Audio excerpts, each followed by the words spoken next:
Historical death होती है आदमी की। बहुत सारे केस हमारे पास आते हैं, हम आफ्टर डेथ जिनकी कुंडलियां चेक करते हैं, लोग आकर पूछते हैं पंडित जी ये देखना है हमारे घर में ये एक्सपायर हो गए क्या हुआ, तो हम उनको बताते हैं कि ये होता है 8वां घर, इसमें ये बैठा है ग्रह जिसके कारण इसने नसें काट ली या फंदा लगा लिया या गलत दवाई पी ली।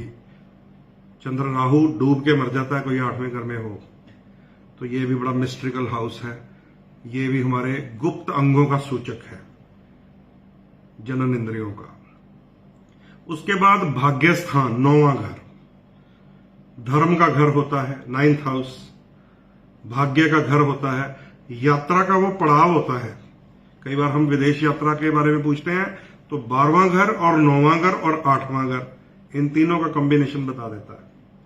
तो 9वां घर तो इतना इंपॉर्टेंट है कि सारी कुंडली में अगर राजयोग हो, 9वां घर अगर खराब हो जाए तो कोई राजयोग असर नहीं करता है। इसीलिए उसको कहते हैं भाग्य स्थान। द की ऑफ हॉरोस्कोप है ये, कुंडली की चाबी। तो बड़ा कीमती है ये भी। और ये क्या है, हमारी थाइस का पार्ट है, हमारी जो जांघें होती हैं। अगर आपकी जांघों पर नीले नीले निशान आ जाएं, बहुत सारे केस आते हैं हमारे पास, तो सीधा पता चल जाता है कि राहु का प्रभाव अब इसके किस्मत के घर पे आने वाला है, भाग्य पर। इवन कि ब्लड वेन्स अगर ब्लू दिखाई देने लग जाएं तो पता चल जाता है हमें कि भैया अब राहु महाराज जी अब इसके भाग्य को खा जाएंगे। तो ये चीजें ध्यान रखी जाती हैं। सिम्टम्स हमें हमारे बॉडी पार्ट से भी मिल जाते हैं। इसके बाद है 10वां घर। 10वां घर जिसको कहा गया है पिता का घर, कर्म स्थान, सरकार का घर, उसको भी प्रॉपर्टी का हाउस कहते हैं। तो 10वें घर से भी हमारी कुंडली बहुत अधिक महत्वपूर्ण रूप से जुड़ी रहती है, क्योंकि हमने किस काम से, किस कार्य से अपनी जो जीवन है उसको चलाना है, वो 10th हाउस बताता है। वो भी बड़ा इंपॉर्टेंट है। जो हमारे घुटने होते हैं, घुटने, गोडे जिसको कह देते हैं, जो आजकल सबके खराब हो रहे हैं, धीरे धीरे बदलने पड़ रहे हैं उम्र के हिसाब से, तो वो कुंडली का 10th हाउस होता है, वो खराबी पैदा हो जाती है। तो घुटनों में दर्द होता है, ग्रीस खत्म हो जाती है, परेशानियां बढ़ जाती हैं। अगर ये निशानी भी हो तो भी पता चल जाता है कि पिता का सुख नहीं मिलने वाला, घाटा पड़ जाएगा, काम कारोबार बंद हो सकते हैं, और सरकार के घर से कोई ना कोई केस पड़ सकता है, जुर्माना पड़ सकता है, 10th हाउस अगर खराब हो। तो 10वें घर में भी अगर कोई नीच ग्रह आ गया, शत्रु ग्रह आ गया, तो वो भी खराबी पैदा कर देता है। उसके बाद है 11th हाउस, जिसको पावर हाउस ऑफ द कुंडली कहते हैं। पावर हाउस, इनकम, लाभ, यश प्राप्ति, ये 11th हाउस से होती है। 11वां घर, क्योंकि जो हमारे पास लोग कुंडली दिखाते हैं तो वो तो यही पूछते हैं कि मेरी इनकम कब आएगी, मेरा पैसा कब आएगा, मुझे यशो प्राप्ति कब होगी, प्रमोशन कब होगी, तो अगला स्टेप लाइफ का। जैसे मान लीजिए आप स्टूडेंट वीजा पे गए हैं तो पीआर कब होगा, इसको कहते हैं 11th हाउस। मैंने जॉब शुरू की है, मेरे प्रमोशन कब होगी, 11th हाउस। मैंने बिजनेस शुरू किया है, मुझे ज्यादा क्लाइंट्स कब मिलेंगे, ग्राहक कब आएंगे, 11th हाउस। तो ये 11वां घर जो है ये पावर हाउस है। और क्या होता है, हमारी पिंडलियां, घुटनों से नीचे वाला पार्ट टांगों का। अब उसके दर्द से, उसकी चोट से पता चल जाता है कि 11th हाउस का लाभ मिलेगा या नहीं मिलेगा, या शरीर से लक्षण मिलते हैं। उसके बाद है कुंडली का 12th हाउस, 12वां घर, जिसको व्यय स्थान कहा गया, खर्च हो जाना यानी कि समाप्त हो जाना। इसको मोक्ष का घर भी कहा गया है, कि इंसान का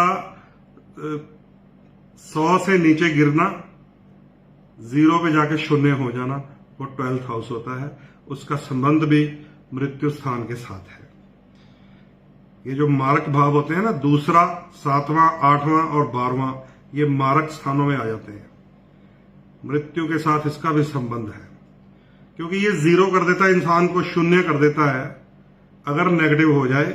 तो यही कारण बनता है जेल यात्राओं का, यही कारण बनता है हॉस्पिटल की लंबी यात्रा का, यही कारण बनता है आईसीयू का, ऐसी मशीनों का जिससे हमारे शरीर को डॉक्टर सुइयां लगा लगा लगा लगा के एकदम सुराखदार कर देते हैं, लेकिन कुंडली बताती है बचेगा या नहीं बचेगा। तो ये जो 12वां घर है, ध्यान से समझ लीजिए, एक्चुअली ये हमारे पैर होते हैं और पैरों का भी तला होता है, एड़ी। एड़ी, पैर की एड़ी, 12वां घर। और ये एक मैं आपको निशानी बताता हूं, 12वें घर को शयन कक्ष भी कहा गया है, बेडरूम हाउस, भोग का कमरा। 7वें घर को क्या कहा गया है? शादी। लेकिन 12वें घर को कहा गया है फिजिकल रिलेशनशिप, पति और पत्नी के संबंध, अतरंग संबंध सफल होंगे कि नहीं होंगे, ये 12वें घर से पता चलता है। उसको शयन कक्ष भी कहा गया है। और बहुत साल पहले मैं एक बार लाइव तो नहीं था, शायद टीवी चैनल में था, तो मैं ऐसे लक्षण बोल रहा था तो मैंने बोल दिया कि अगर पैर की एड़ियां फटी होंगी, कटी होंगी, दरारें होंगी, हार्ड होंगी, तो पत्नी को पति का सुख नहीं मिल पाता, क्योंकि वो ये निशानी है कि 12वें घर में राहु महाराज होंगे, केतु होगा, मंगल होगा, सूर्य होगा, कोई ऐसा ग्रह होगा जो 12वें घर के फलों का दुष्प्रभाव दे देता है। तो मैंने एक बार शायद केबल के चैनल में मैं बैठा था, बता दिया ये लक्षण। तो मुझे इतना उस बोलने के बाद एक्सपीरियंस मिला, लोगों का इतना अनुभव मिला, इतने लोगों ने मुझे आकर बताया कि आपकी ये बात बिल्कुल सही है कि जो हमारे पैर की एड़ियों के नीचे जो कट लग जाते हैं या हार्ड हो जाती है, स्किन जो है खराब करती है, तो पति और पत्नी के बीच में अतरंगता, फिजिकल रिलेशनशिप इतनी अच्छी नहीं रहती, कोई ना कोई परेशानी आती रहती है। तो 12वें घर की ये भी तो एक निशानी है। यही फटी हुई एड़ी ही हमें घर से दूर भी करती है, ये भी विदेश यात्रा है। अब क्योंकि विदेश यात्रा को आप लोग समझते हैं कि बहुत अच्छा काम है, एस्ट्रोलॉजी में लिखा हुआ है देश निकाला, एस्ट्रोलॉजी में लिखा हुआ है समंदर पार चला जाएगा, एस्ट्रोलॉजी में ये लिखा हुआ है पहाड़ के पार चला जाएगा। और जब ये लिखा गया था उस जमाने में, तो ये माना जाता था कि जाएगा, वापस आएगा कि नहीं आएगा ये नहीं पता। ये किस समय का लिखा हुआ ज्योतिष है उसको समझना पड़ता है। इसलिए विदेश की यात्रा को हमारे ज्योतिष शास्त्र ने पॉजिटिव रूप में नहीं लिखा हुआ, क्योंकि माता के चौथे भाव के सुख को सुख स्थान कहा है। उसका मतलब क्या है? पिता के 10वें भाव को राज दरबार यानी कि राजयोग का घर कहा गया, रूल करने का। उसका मतलब क्या है कि अगर चौथा और 10वां घर शुभ है तो इंसान अपने माता पिता के आशीर्वाद से उसी घर में जहां पैदा होता है वहीं सफल हो जाता है। ये लिखा है हमारे शास्त्र में। उसे मां के हाथ की रोटी मिलती है और पिता का आशीर्वाद मिलता है। लेकिन बहुत सारी कुंडलियों में चौथे घर में राहु, 10वें घर में केतु, या 10वें घर में केतु, चौथे घर में राहु, वो इंसान को घर से दूर ले जाता है, क्योंकि वो माता और पिता के ऊपर बुरा प्रभाव डाल देता है।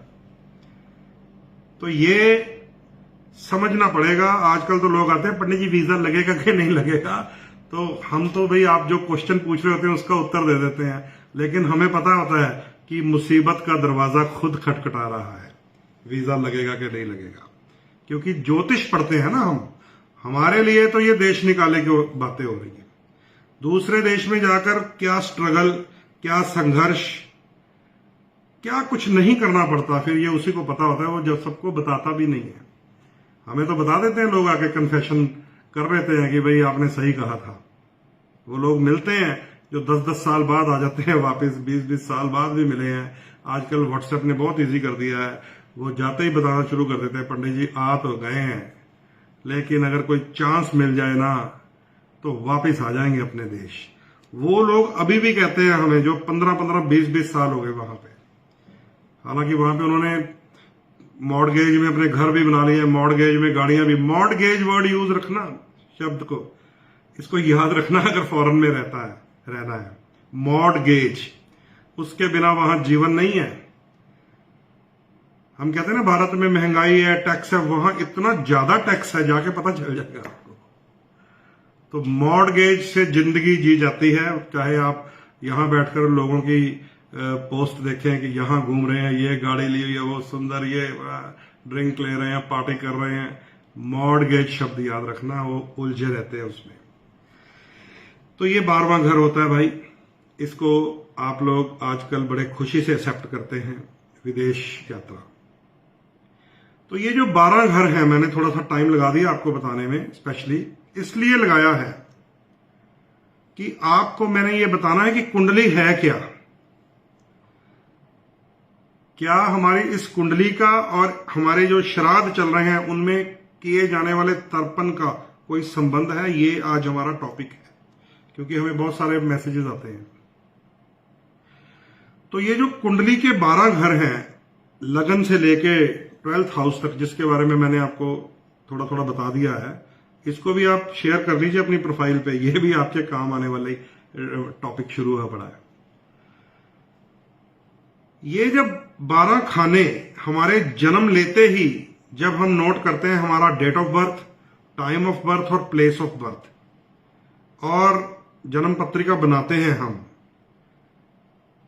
हमारे जन्म लेते ही, ध्यान से समझ लीजिए, 12 भाव कैलकुलेट करके एस्ट्रोलॉजर आपके सामने रख देता है, और उन 12 भावों में 9 ग्रह उस दिन के गोचर के हिसाब से स्थापित कर देता है।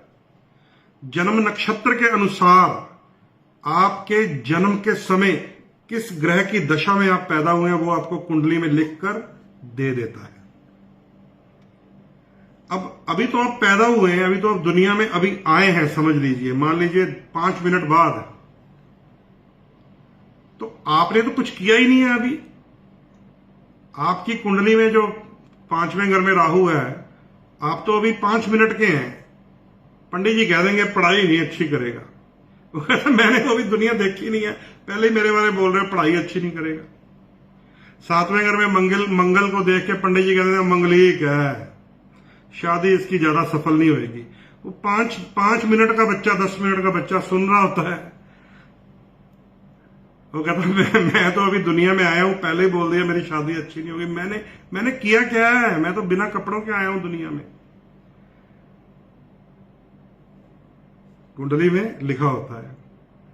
12वें घर में राहु या शनि देख लेंगे तो कहेंगे भाई इसको ध्यान से रखना, बच्चे को जेल यात्राएं हैं इसकी किस्मत में।